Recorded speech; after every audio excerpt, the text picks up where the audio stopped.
Hi, kitty cats. Today's topic is actually very, very close to my heart. Um, I was a transgender child, and there are millions of other transgender children out there right now struggling to survive. And why do we struggle?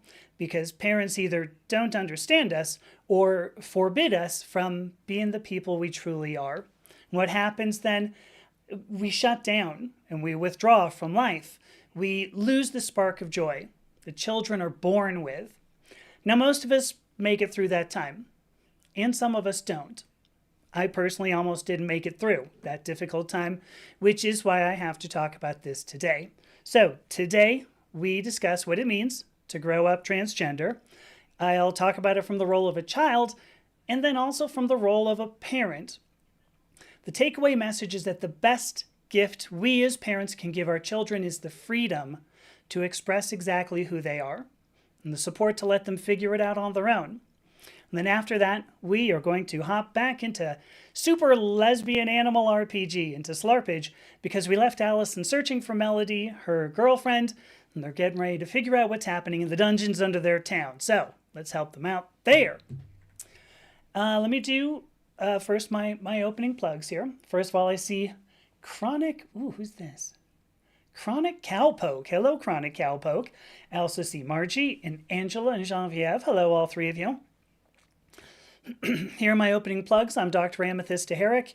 I am both a scientist and a content creator. And what I do is discuss identity and gender using the scientific method. Just really, observing what's out there in the universe. You can find a lot more information about me and the work that I do at the website that you're going to find below. That website is purplepawclan.com. On my website, you're going to find the social media networks that I'm on. You can read the articles that I've written, some of which are scientific, some of which are philosophical.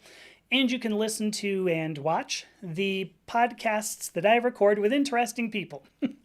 And then finally, you can check out the hypnotherapy work that I do to help people work through precisely issues with identity and gender. So if you'd like to support my work, and I hope you do, you can get a subscription on my website for as little as $5 a month, but you can also just sign up for my free newsletter that publishes about every 2 weeks. And then if you follow me on social media, you can like and share, and that is absolutely beautiful support as well.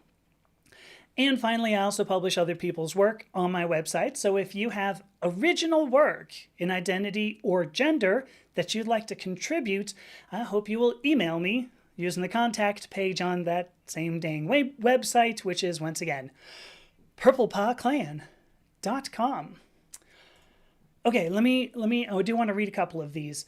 Oh my gosh, Margie says she's sufficiently, let me pop this up, sorry. Margie says she's so stressed out she hasn't slept a wink.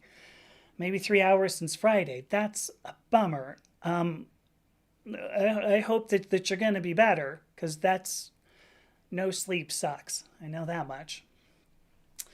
All right, here's what we're going to talk about today. I think of this as protecting queer youth. We had Transgender Day of Remembrance just last month. This was about 2 weeks ago. And then yesterday, in my Transgender Joy video, I talked about a video series, this 5-episode video series being done by Brooke Siebold and P-Flag.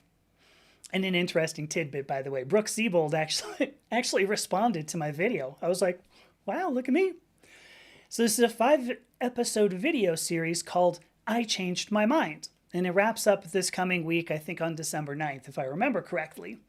In the Western Hemisphere, by the way, because Margie, I think it's already the 8th for you. So this is about parents who initially objected to their child's queer identity. And that's not just gender diverse children. There's also gay and lesbian children, somebody who had AIDS.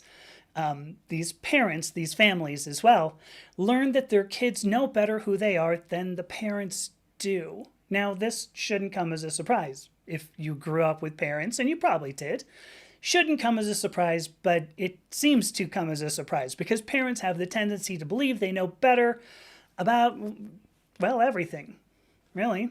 And believe it or not, that's inaccurate. So along with this, I actually had an article published in Metro this past week. This was actually a week ago today, I think. I have yet to have promoted this. I'm going to post a link tomorrow to my social media accounts. You'll get to see it. But in it, I talk at least a little bit about my experience as a transgender child. But really more to the point, I talk about how I suppressed being transgender for the sake of my son, is the way that I thought about it. Because I believed I knew best about what my son needed. Ultimately, I think that I imposed my beliefs about what my son needed so that I could turn that into instruction about gender. Now, most of you know, if you followed my story at all, that didn't go very well. Once again, I almost didn't make it here. So this live stream ultimately is about what I learned through both processes, to say that it was awful growing up as a transgender child, and it was also awful trying to raise a child without expressing who I am. So today what we're going to talk about is what it feels like growing up transgender, queer maybe is the better way to put it, what I wished I had from my parents and my environment, and how that ended up manifesting in my life. But I'm also going to talk about what being a parent means, regardless of whether you have a gender diverse or sexuality diverse child. I'm going to tell you the best parenting is that which allows them to explore who they are. And then, of course, if there's time, we're going to jump back into the game because it's been pretty funny. And if you missed any, I got to tell you, you got to go back and see it. The game is, super lesbian animal RPG, Slarpage. And today, hopefully, we're going to help Allison and Melody figure out what's happening in their town. Let me pull something up. Which thing is the thing? This is the thing? Oh, I found the thing. There you go. Let me see. Go back to everything that I had. Oh, my goodness. This is probably... There we go. Look, I got everything here. Let me check some comments really fast. So Margie brings up she's proud to be in a mommycule of 3 gender non-conforming moms with a kid who's left to choose their own gender identity, or indeed none at all. That's pretty open, and I love that openness. I know that there are some people out there who are going to go, no. I mean, that's weird. That's fine.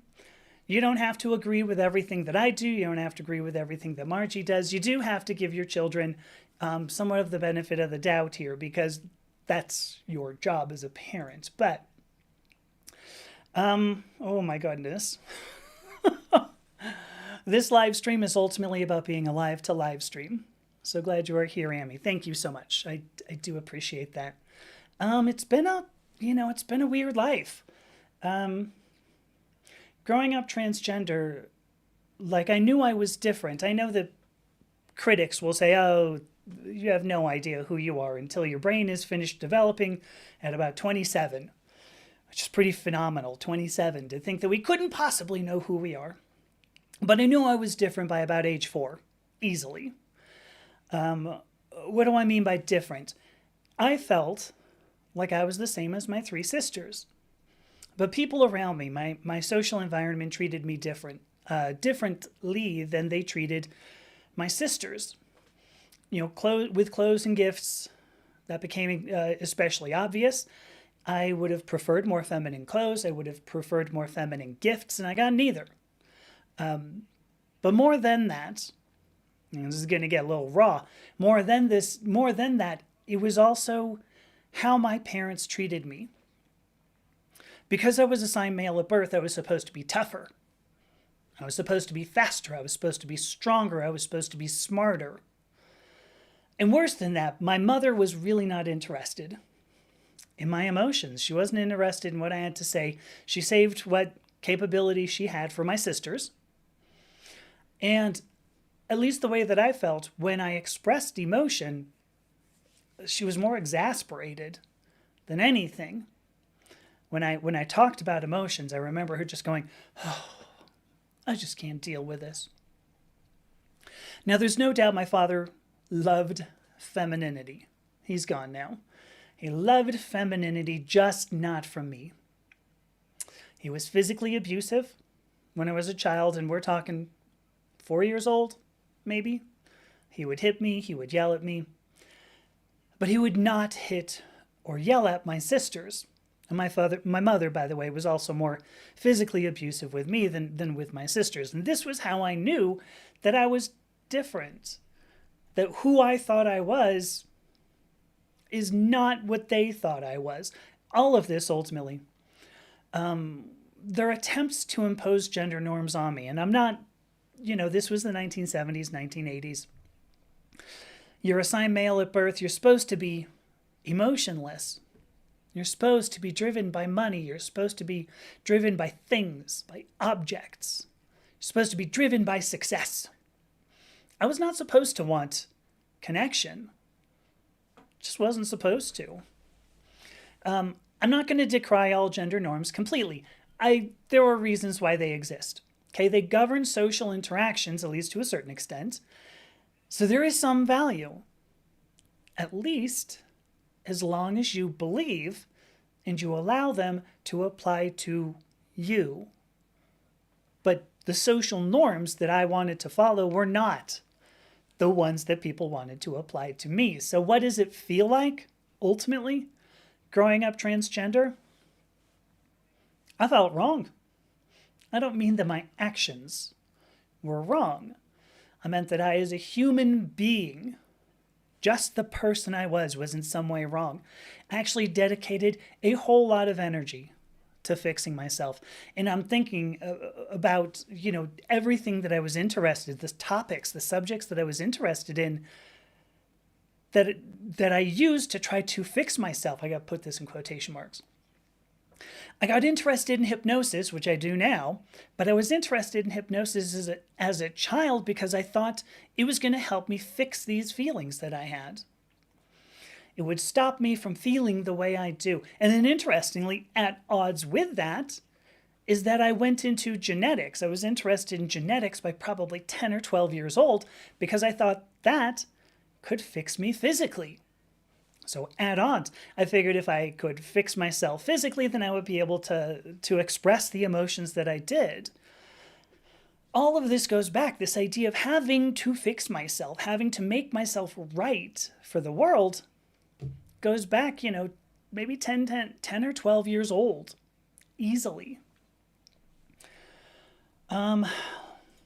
Before I talk about my relationship with my parents, how this affected my relationship with my parents, let me check comments. Let me see. So here we go. So see, Genevieve says 3 or 4 years old, right? We know who we are by 3 or 4 years old. Margie says by about age 8. I agreed, that again, by 8, certainly I was well aware. Unfortunately, Margie lived in Salt Lake City. So, I was in Los Angeles, but the thing is, it didn't make a difference. Margie and I are about the same age. If we're looking at the 70s, the 80s, you couldn't do that when you were a kid. Not at all. And then here we go. Finally, Angela gives us that she felt different at about 4 years old and tried to crush what was down below. And so she's a little bit ahead of Margie and me, but this was in 1964. So all of us, we know these things. Pretending that kids would never know these things is ridiculous. So now how did all of this affect, my relationship with my parents, my social environment? I started off saying that I had dedicated my life to trying to figure out how to fix myself. And the message that I got consistently, very consistently, from my parents was that I was wrong, that I did need to fix myself because I was personally, intimately, intrinsically wrong. So I had to fix myself because what the hell was wrong with me? And that, I'm not going to kid you, that tore me up. I learned that my parents didn't accept me. I believed that my parents didn't love me. And ultimately, because as a child, you try to do whatever you can. Well, I mean, not even as a child. Cognitive dissonance means that in some way we need to rectify the feelings we have with what we observe. And the way that I resolved my cognitive dissonance about my parents was that I developed the belief that love was abuse. Love is being yelled at, being emotionally abused. Love is being physically abused. And then when I was sexually abused at 13, Yeah, it made perfect sense to me. Sure, love is abuse. This is why I needed to fix myself. Maybe it would mean if I fixed myself. Maybe it would mean that my parents could have seen me and could have cared about me. Maybe it would mean that other people would be able to see me, would be able to care about me. And, I won't kid you. I don't know if this will end up getting me banned on various platforms here. I attempted suicide at age 10. It was somewhere in there, 8 or 10 years old. By age 10, I was well aware that I was so terrible, so unfixable that I didn't deserve to exist. Now, obviously, I didn't succeed. Shouldn't chuckle about that. I didn't succeed, but even that kind of bolstered my belief that I wasn't valuable. Look, I can't even do that right. And I've had several other attempts in my life over the years, 3 or 4 other attempts. Now, on that note of mental health, I believe there are people who will claim that gender diverse people, queer, let me use the word queer, people who will claim that queer people have mental disorders. And it does make some sense the way we pitch queer identity. Let me try this again. The way psychology has looked at queer identity, at least historically, has been as a pathology. If you go against the norm, it's because it's wrong. You did something wrong. Absolutely wrong. The claim from psychology is that we already have mental disorders. It's that mental disorder that is being queer. And this ultimately is, some people will claim that this is why the hate and discrimination happens. Almost like we deserve it. Like it's some sort of justice. You're weird. You go against social norms. You deserve the hate and the discrimination that you get. But the truth is not that we have mental disorders and then get abused. The truth is that the abuse we receive for being who we are fuels mental health deterioration. We don't get abused because of our mental health. We get abused and it affects our mental health. And so ultimately, here's the point. This is what my parents did to me as a child. Was that entirely their fault? No, I'm not going to say that. I am queer. I was a transgender child. I was a queer child. I don't fit all the norms. And I don't think they understood me. Where it becomes their fault, ultimately, is in not trying to understand me. They chose their actions all through their lives. And whether that was out of ignorance or malice, and I'm going to continue to choose that it was ignorance, but regardless of what it was, the result was the same. I didn't have much of a relationship with my parents. And what's weird is that doesn't even hurt to say that. Maybe it's not weird. Maybe that's sad. I'm truly apathetic about not having this relationship with my parents because I just didn't feel it. There was no connection because they didn't want to. They didn't want it. They didn't want it. This is fun so far, isn't it? Let me check some comments here. So Margie says, yeah, the horror of being physically abused for your gender identity brings tears to our eyes, and it should. I mean, the idea that kids are go through conversion therapy or whatever is ridiculous. KK just joined. Hi, KK. It should. Angela brings up by 7 or 8 years old, right? She was dressing in her mother's clothes. I don't know exactly what age I started that, but it did make a difference. I had 3 sisters, right? There was a whole closet full of dresses that I was able to wear. Margie says she found out the hard way that she's unkillable. Immortality is overrated. The truth is, it hurts like hell. It's a good point. And then here you go. The overwhelming majority of the abuse Margie suffers today is justified by her abusers pointing to her human reactions to prior abuse. Yeah, we're not getting abuse because of who we are. We are who we are, and then we get abused. Okay, that was growing up transgender, and that was awful enough as it is. But before I do anything else, let me do my FCC mandated station identification. So I'm a Dr. Amethysta Herrick. I am a scientist and content creator, and I make content about gender and identity. And today, what we're talking about is what it's like to grow up queer, so that I can finally give some parenting advice toward the end here. And that's a good segue into where I was going to go, because here we can switch gears. As I grew up, perhaps not a surprise, I stayed queer. If you are queer, you get that, right? It's not a choice. This is who we are. It's what we do. But then, and I got married, twice, different people. But I got married, and then my wife and I, who is still my wife today, my wife and I had a child. You think. You would think that given all I went through, I would do better. Nope. No, I did not. I did not do better.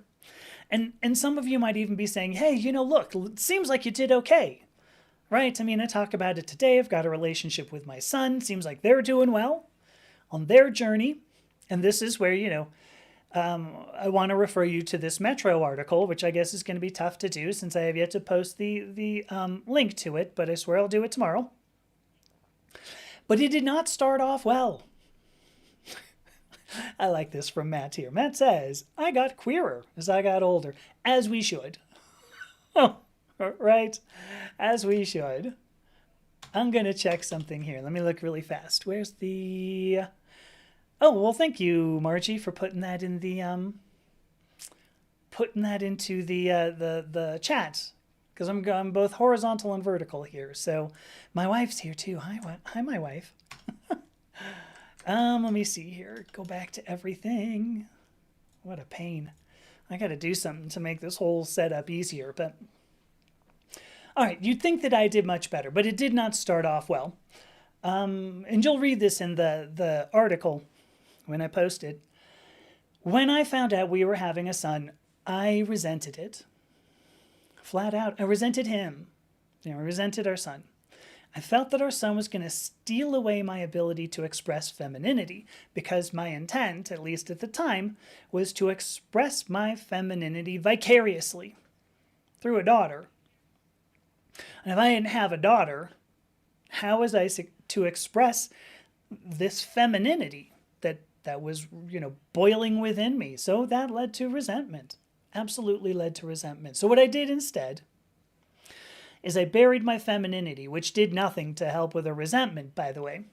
I buried my femininity because I believed if I did so, it would give my son a better chance of growing up, normal. I'm going to have to put that in quotation marks yet again. I believed, as stupid as this may sound, and maybe it sounds stupid, I believed the boys need fathers and fathers are men. Men are not whatever the hell I am. So I pretended. I pretended as best as I could, and it didn't work very well, but I pretended as best as I could. And here's the irony, because you will notice all of this is centered on me. What I wanted to do was reinforce gender norms. And not just for my son. If you listen to that story, I also wanted to reinforce the gender norms for the daughter we didn't have. My child's upbringing ended up being about me, not my child. And yeah, you go, oh, well, you denied yourself in order to make that happen. Sure, but this is not different in kind from what my parents did, trying to reinforce gender norms. It was different in, implementation, great. But it's the same thing. Ultimately, I did the same thing. I wanted to reinforce gender norms. So guess what? Turns out my relationship with my son didn't go very well, at least at the very beginning. I'm going to look at some of the comments. Oh, look at this. Okay, well, Angela says, the first time her mother found her stash of women's clothes, she was really mad. Angela didn't have the courage to tell her what she felt. But she said she would stop and get rid of them, but soon started again. Yeah.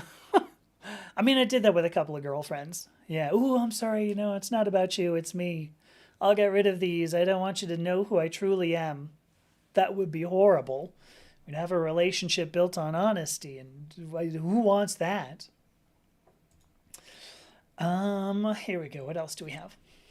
Margie says she's become dramatically queer in the past 4 years after she perceived how she herself identified as queer and not simply an ally. I love that because Matt then echoes it. Same, but over 2 years, whatever. He says it's kind of funny. The first time he saw a man he found attractive enough to be a wood was such a relief. You can just go, oh, whew. It's fine. I'm just queer. That's great. I love that. That's awesome. All right, let me talk about my relationship with my son. So what was the result? So first of all, let me say hi to Pedro Rodriguez. Hello. What was the result of parenting only for myself, parenting our son only for myself? It was the exact same, right? I have no doubt that our son probably wondered why one of their parents didn't really care about them.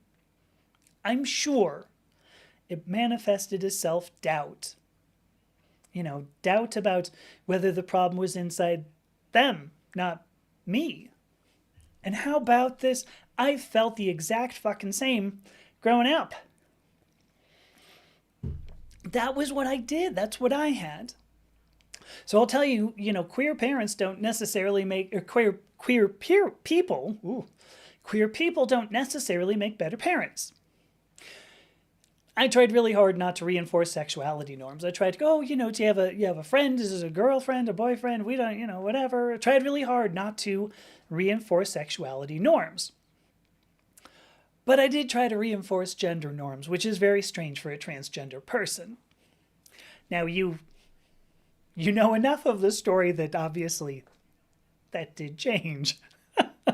Just that I'm sitting here today looking, purple haired and all the rest implies that something changed. But what changed was not my kid. It was not my social environment. It was not, it was nothing more than me. The only thing that changed was me. I had to believe that the gender norms that stifled me could also be the same gender norms that might stifle my son. I had to reject the idea that gender is based solely in physicality, is solely based in the assigned sex at birth. This is the bioessentialist argument I've made about conservative rhetoric literally for years. I mean, I've known this as a geneticist, right? I've known this for, well, a lot of years, 30 years more. Oops. Anyway, a lot of years, 35 years, I've known this. And yet I was playing to this bioessentialist argument. This bioessentialist argument plays into gender roles, sex roles, social inequities, gender inequities. It was in the live stream I did last week about why we need feminism. And what I needed to do to make this work was remember, not learn, but remember that physicality is only one part of identity. Now, ultimately, the change that happened is I transitioned gender. And it's not just transitioning gender that changed how I viewed my son. Really what happened is I didn't change how I viewed my son, but I was expressing my own femininity. That resentment was able to dissolve away. A relationship blossomed. And then, and again, you'll see this in the Metro article, as a result of my ability to express who I am, our son came out as non-binary. What I had taught our son was that if I'm able to express myself completely, then they realized they should and were able to express themselves completely. And I will just say flat out, honesty in a relationship has to begin with honesty with yourself. I was finally honest about my gender, and our son was capable of being honest with their gender as well. All right, so you've got to be saying, look, what I thought we had, I thought we had lessons learned. Yes, I'm getting to it. We just got, so I've gone through all this. There's all the history. So now I've learned, I've been a transgender child. I've been a transgender parent. I got some lessons learned. Let me check my my comments really fast. Here's something that Matt says, which I appreciate. So Matt says, I actually agree with conservatives that ideally kids should have a masked dad and a femme mom, but it's still worlds better than to have two femme moms or two masked dads than to have one parent in the closet. I definitely agree with the second statement. And I'm not sure if I'm not sure if I believe that kids necessarily need a masculine dad and a feminine mom. Because really, the thing is, when it comes down to it, I grew up no matter what. I mean, my parents didn't affect me a whole lot, and I did have a masculine dad, feminine mom. Did that change ultimately who I was? No, because I was able to soak up social norms. And it may help, that if you have a masculine father, feminine mother, it may help that you can soak up some of those norms from them just through example, role models. But I don't know, we get so steeped in gender roles as kids. I don't know if it makes a difference. This is a guess. I'm not saying you're wrong, Matt. But I like this. Look, Matt says it explained why he always got along better with queer people than with cishet people. Yeah. It's always kind of weirded me out a little bit. Like, I've met people who are just like, look, I am completely cisgender. I am completely heteros. I don't want to look at a man. I don't want to think about a girl's hair. And I'm like, really? Because that seems weird. I've always thought that, everybody has some sort of spectrum of sexuality. But anyway, there you go. Yeah, Margie says, her social circles were overwhelmingly queer, as was recreation and socialization. Infinitely preferred gay bars, as did I. But, I was fine by my early 20s with, both my gender and sexual identities. So I was like, cool enough. But this is interesting. So Margie says at her first Pride Festival, she spoke with a TV interviewer. And the TV interviewer pointed out to her that Margie spoke of the queer community in the third person as they, not we. And that stunned Margie to go, oh my gosh, yeah, how weird that I'm not including myself in this.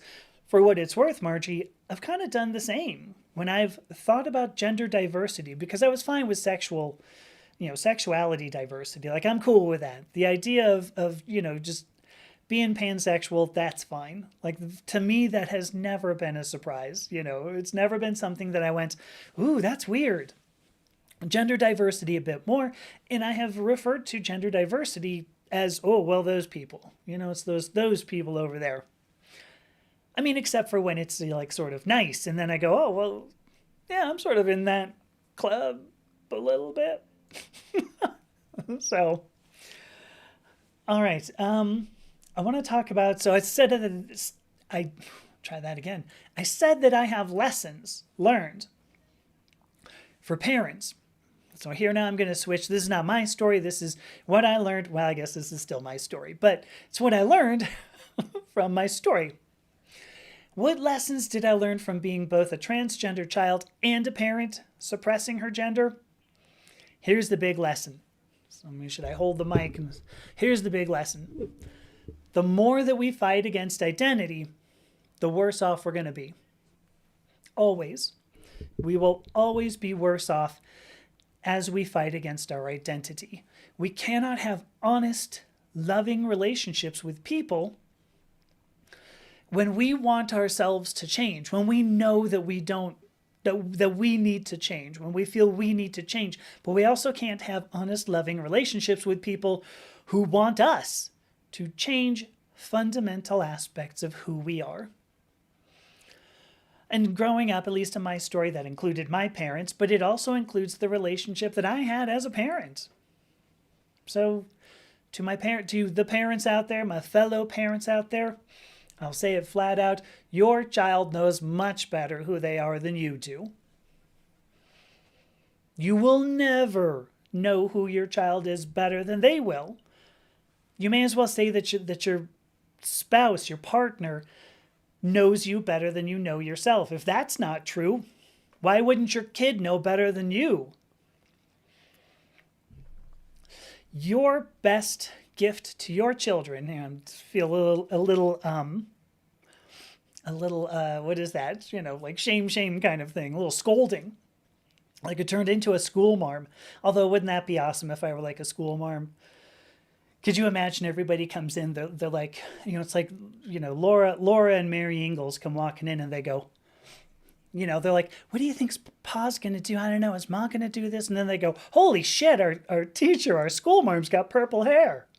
This is going to be a great school year, isn't it? Oh, great school year. Yes.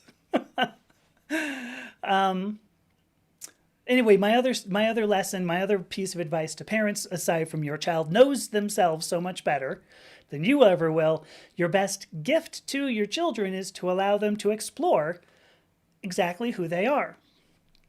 Now, I get it. This is frightening. It's very frightening. Because maybe you think to yourselves, I can't do that.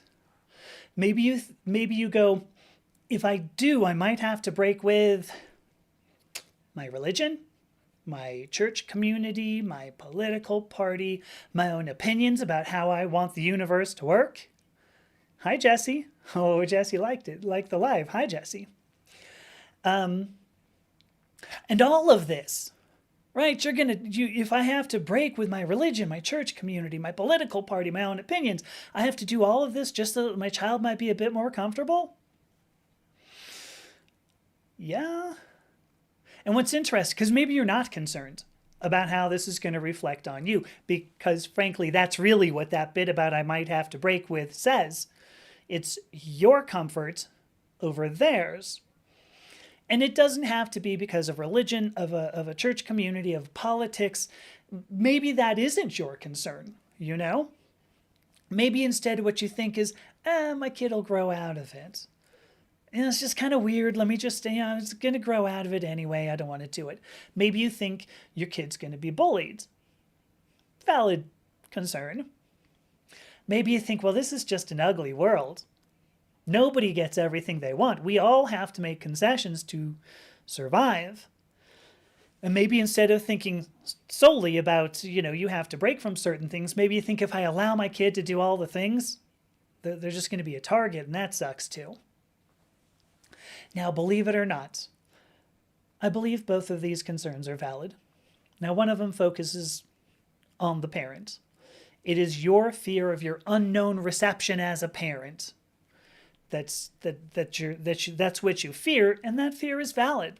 Think about that fear. Feel that fear. The other one focuses on the child. Now we have the fear of the child's unknown reception, and again, I think that fear is just as valid.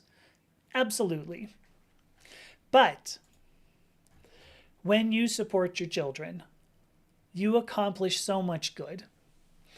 There's a whole ton of comments. I should probably check these.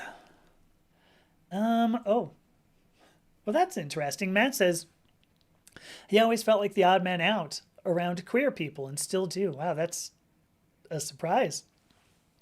Oh, okay, but see, so is the realization that he actually has a reason to call himself queer.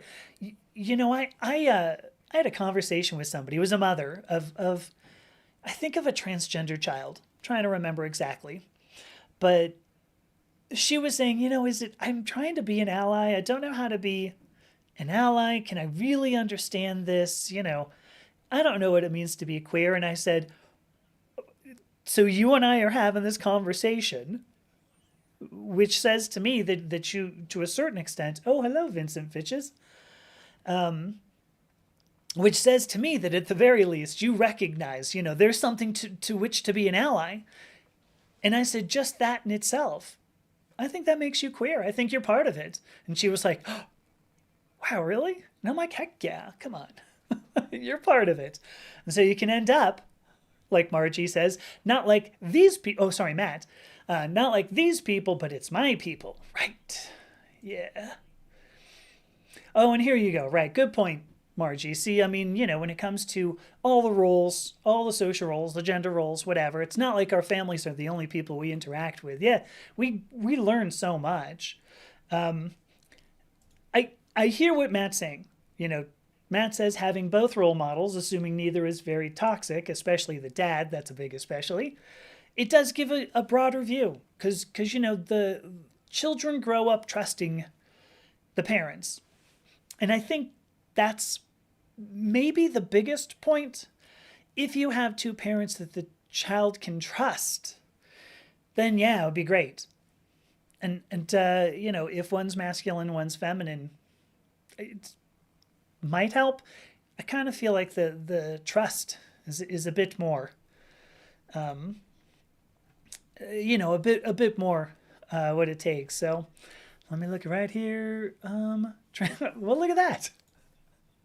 I mean, I think we got this too, Matt, because Matt says he would consider a trans masked dad and a trans femme mom in the ideal group. I totally agree. I love that. All right, what do we got? Oh, Vincent sent a couple of highs. Oops, let me get rid of that. Sorry. Did that do it? It did. Okay. When you support your children, oh shoot, it's now 2:43. Okay, here we go. Hang on. Station identification. I'm Dr. Amethysta Herrick. I am a scientist who also talks about gender and identity from like a science sort of perspective. And today what I'm talking about is, supporting your children, growing up queer, and what that did to me as well as my own son. And so now I'm at the point where I'm actually giving advice to parents. Thank you so much, Matt, for the gifts, by the way. Very, very sweet of you. All right. What support? If you support your children, what's this going to accomplish? I had said before that I think it's valid that parents have this fear that maybe their children aren't going to turn out all right.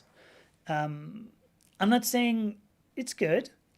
I will say that I recognize that parents have this fear, and that fear is valid, but maybe their actions are not. So I want to tell you this secret. This is a secret that I recognized after all of my story that I've told here. When people are allowed to explore who they are, those people learn that they're valuable. They have self-worth. They learn that they're valuable intrinsically. Not that their value is based on other people, on satisfying social norms or satisfying their parents' expectations. They learn that their value is based in them and their happiness. And what that does, oh, Khaleesi, oh my gosh, hi. I'm glad to see you here, wowzers. And Tyler's World, hello, says hey there, hi. When you have a sense of self-value, self-worth, oh, Frybird sent you, that's cool, thank you, Frybird. When you have a sense of self-worth, what it does is give you armor to make it through some of these concerns that we had. Yes, sure. If you are gender diverse, if you are sexuality diverse, and you go out into the world, it might be that you're going to be shunned by religions, or religious people is maybe the better way to say it, politicians who use gender diverse people or sexuality diverse people to get elected. You might be shunned by the people who can only parrot what politicians say without understanding the issues. You may actually even be shunned by people who genuinely do not want to understand these issues, because they're out there, no doubt. But possessing this internal sense of value for yourself is going to help them get through it. That is what supporting your children will accomplish. Without that sense of value, which I didn't have. I didn't grow up with this sense of value. Without that sense of value, you actually set your children up to be hurt. I know you may think that you're going to try to make it better. You don't. The best thing you can do is support your children. Yeah, you might end up taking a hit by your religion, by your politics. Yeah, you might have to trust that your kid's going to learn how to survive. And, as it turns out, your kid might actually grow out of it, but at least it would be by their choice. And that's the thing. What you're going to get out of this, what you're going to get back from children, is gratitude. You're going to get children who feel loved for themselves. You're going to get children who love you back. And here's the thing. I always say this when I've got some sort of, when I'm talking about parents, your job as a parent is to equip your children with the ability to live in the world. If you don't do that, if you don't do that one basic thing, you failed as a parent. I don't even care what else you think you've done, given them money, given them gifts, given them whatever. If you don't give them the ability to live in the world, you failed. You failed the one job you were given with this life that you personally chose to bring into this world. Not them. They had no desire, right? They showed up and they went, oh, son of a bitch, look, I've got an earth here. You chose this. Just do your job right. How tough is that? You will make your child's life worse by making their childhood about your comfort, whether that's well-meaning or otherwise. What your child needs is to learn that they're valuable just for being human. They don't need to learn that they're valuable only when they make you happy or when they're fulfilling your dreams. That's how you end up with children like me who end up possibly, attempting suicide. That you don't want that for your kids. You really don't. And if you do, shame on you. How about that? If that's what you do want, shame on you. You were never fit to be parents in the first place. So my final message to parents. Children are able to grow up because they get support. If they don't get it from you, they will get it from someone else. Children do not grow up because they're beaten, whether that's emotionally, whether that's physically, whether that's because you put them into conversion therapy, whether you have priests screaming at them, whether you have anybody else screaming about them. Children do not grow up because they're beaten. They grow up as they learn to care for themselves. That is growing up. Caring for themselves. Being able to care for yourself means, first, knowing that they're worth being cared for. I have struggled with that my whole life because of the way that my parents treated me. And of course, I reinforced that with many relationships where I thought, well, this is the way relationships are supposed to go. It's all untrue. Children will grow up because you support them, not in spite of it. And that was my whole message. Look at that. It took 49 minutes. Zoinks. I mean, I do the little, I've got the plugs, but still. Wow. All right, I'm going to have to find the, that's a whole lot of comments there. Oh, these go back 13 minutes. I'm sorry, folks. See, here we go. See, Matt says it takes a village. Yes, the more the merrier. Which actually comes from 3 or more moms are ideal, but that's fine. What else do we have?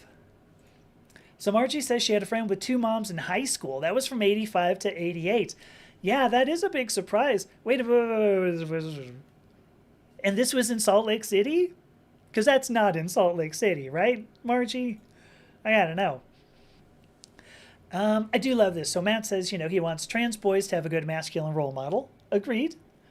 Trans girls to have a good feminine role model. Yeah. I want the same for all kids. I just want to be able to say kids, I think. Right. So Margie says, I just lifted my glasses with my little crunchy nose thing. Margie says she thinks it's cool that her toddler expresses both masculine and femininity roughly equally. I do too. I mean, because, it gives your kid the ability to go, well, what do I, who am I? And so Margie goes on to say, this is exactly as they envisioned. I truly appreciated that you used a semicolon there. Yeah. How many people know how to use a semicolon? I know you do, but it's exactly as they envisioned, so that the kid can learn firsthand how to communicate gender and how people's reactions feel. Good point. So here we go. I'm going to show. Tyler says Flybird sent him. Frybird, I guess. But and here we go. Yeah. So Matt says, yeah, it's good that it allows them to define their own masculinity and femininity. Oh, I love this. You don't have to be a bearded lumberjack to be a man, nor do you have to be Betty Crocker to be a woman. Yeah. I mean, I know there are a lot of people who believe you do. And this is, there is value to a certain extent in these social norms. And then when it turns into this is when it becomes toxic. So, because what if you're a Betty Crocker? Just pop this back up. What if you're Betty Crocker with a big, huge beard? Right? What if the picture has a mustache, as Cream put it? Here we go. Yeah. Wearing a tutu is objectively fun. Gonna need to buy one. I don't know. Wow, this is... How close am I? Now I'm only 10 minutes behind. There we go. Well, I'm catching up. No, 6 minutes. 6 minutes behind. Okay. Angela says when her mother knew she was transgender, she supported her. And he would even go out with Angela as her real feminine self. Wow, that is amazing. Oh my goodness. I can't even believe that. I don't know why I pulled it down. I'm not going to kid you. I'm very envious. I think there are a lot of people here who would be envious of that. So I think that's awesome.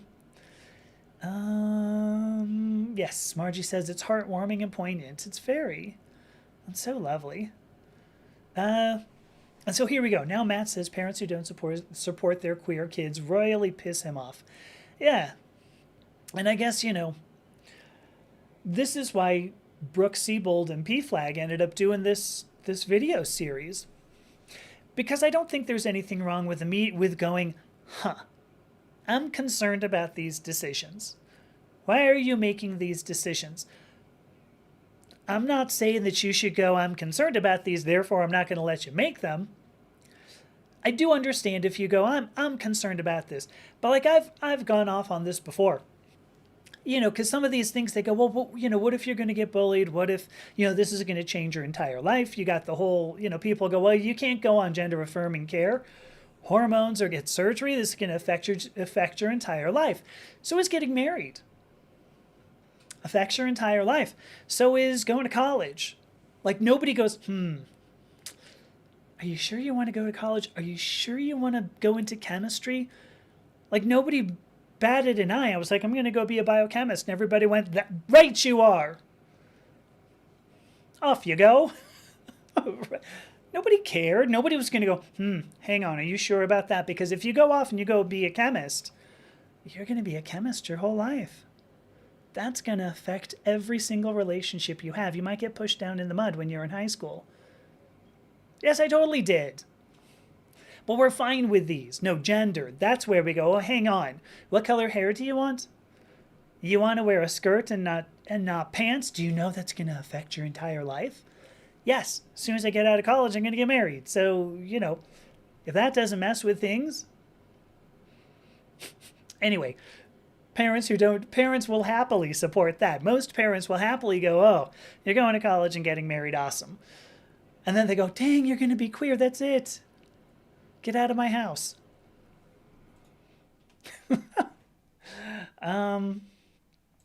I love this. So Angela says she always believed her father would have accepted her, but he died before she could tell him. I mean, it's a bummer that your father died before you could tell him. I would love to think that my father would have accepted me. Oh, Zabazor is here. I would love to think. Is it true? I don't know. I would love to think that. I suspect the answer would be no. But there you go. So, where are we? Oh, Margie. Oh, well, look, Margie says she thinks her dad would have embraced her true self. Really? Oh, wow, Margie's spending Christmas with his sister and her family. First time since 1992. I'm going to have to hear about this. This is going to be amazing. That would be sweet. Wow. So Matt says when his cousin's then husband came out as transgender, his dad, so Matt's dad, who was a Midwest farm boy in his late 70s. I don't know. Is that an excuse? I don't know. Oh, wait a minute. Wait. Sorry. Bit Matt's brother's head off for objecting because your father actually accepted now this brother-in-law, I suppose, without question. Dang. See, there are some people out there who are fine like that. All right, here we go. All right, so to go back to that high school thing, Margie said it was in Edmonton, Alberta. That is just about as wacky as Utah. It's a good point. The crunchy nose thing is something the girl I used to have a crush on in middle school would do. Ran into her 20 years later and she did it. So this is what happens if my glasses go down a little bit. I'll go like this. And now I'm just making it 100% obvious so that if you see it, you go, oh, glasses, okay. I could use my hands. I could. I've got two of them, both of them right here. But no. I am 100% confirming this one. I'd rather be Betty Page than Betty Crocker. Yeah, that's for sure. What is... Whoops. It went away. Anyone who says you got to be a bearded lumberjack to be a man is around me is about to get their ass whooped by a bearded lumberjack. Right. There you go. Oh, yeah. Oh, gosh. Here you go. Not getting gender-affirming care can sure change your whole life. Yeah. I mean, so there's something nobody ever brings up, though. Right? They go, well, if you get gender-affirming care, it could affect your whole life. Yeah, you know what? Usually makes it better. And we know this. There's, literally 100 years worth of research on this. A century, folks. It's not just been since 1991. Judith Butler's great, but that was not when it started. We got a lot of research around this, and there you go. Let me see. What else do we have? Oh, look at this. Margie says that her cousin, when he got in touch with her about 6 months ago, said, oh, finally, a member of our family who isn't boring. Yeah. You know what? I don't know if this is good or bad. Is the crunchy nose thing that was doing it? Oh, well. I really haven't gotten in touch with any of my family because I don't know what would happen. Let me see, my father's oldest sister. Yeah. So my father's oldest sister, whose name is Martha. Well, not anymore, actually. She passed away, I think, a year or two ago. But Martha has 2 daughters. Is that right? 3. I'm sorry, 3 daughters. Here's the whole point. At some point, one of them connected with me on Facebook. And this was when I was on Facebook, which I'm not now, right? But when I was on Facebook, they connected with me. It was after I actually changed. It was after I had changed my name. And I was kind of like, do they know who this is? Did they just see like Herrick and they went, probably one of them. I don't remember all of the sisters' names. They had some kind of wacky ones. Maybe. So it was like, you do know who this is, right? And she was like, her name is Karen, by the way. And Karen was not that kind, but she was like, well, yeah, of course I know who this is. And by the way, good job. And I was like, no joke. Okay, well, there you go. It's pretty sweet. But I don't know that I would purposely try to get in touch with any of my any of my family. So here we go. Let me see. I got first of all, hi Amber Adams. I didn't see I didn't see. All right, here, what I'm going to do. All right, I've got to see this. I've got to show this. So Matt says he likes queer people better. The diversity is great because 45-year-old cishet dudes are all the same 4 or 5 types. And then Margie says, yeah, and they all claim to be rugged individualists. Very true, because half of them wear combat boots and drive lifted pickup trucks to their accounting jobs. I love it. All right, here's what I'm going to do. Oh my gosh. Here's what I'm going to do. It's 3 o'clock now. I don't even know wherever you are, it's probably not 3 o'clock. But where I am, it's 3 o'clock, which means I've been on for an hour. So what I'm going to do is take a break. And then I'll come back. Hopefully this was, an interesting, an interesting little fun foray through the life of, a transgender child and then later a transgender parent. Yeah, I'll come back. We'll play some some Slarpage, and there you go. Oh, geez. Okay, so somebody named Dean. Oh, darn. So, I've missed a couple of these comments, and some of these go way back. So Krista DeMarco says that I wish I could show this, but I don't have it in a place I can. I did this a little bit differently today. So Krista and Dean, if you're still here, thank you for these comments. One says, I wonder if parents struggle with unconditionally loving their children if they were taught not to unconditionally love themselves. Yeah, I completely believe that. If you're still here, Krista, that was more or less what I said, was that I was taught not to love myself because my parents didn't seem like they did. And so I think that doing that is what made so much of my life more difficult. Absolutely. So Dean says that was a true statement. They now, I think, love themselves more than me as a parent. I'm not really sure what that means. I'm sorry, Dean.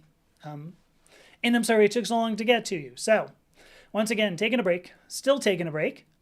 I'll be back in 5 minutes. We'll play some Slarpage and it'll be a grand time. So give me 5 and I'll be back.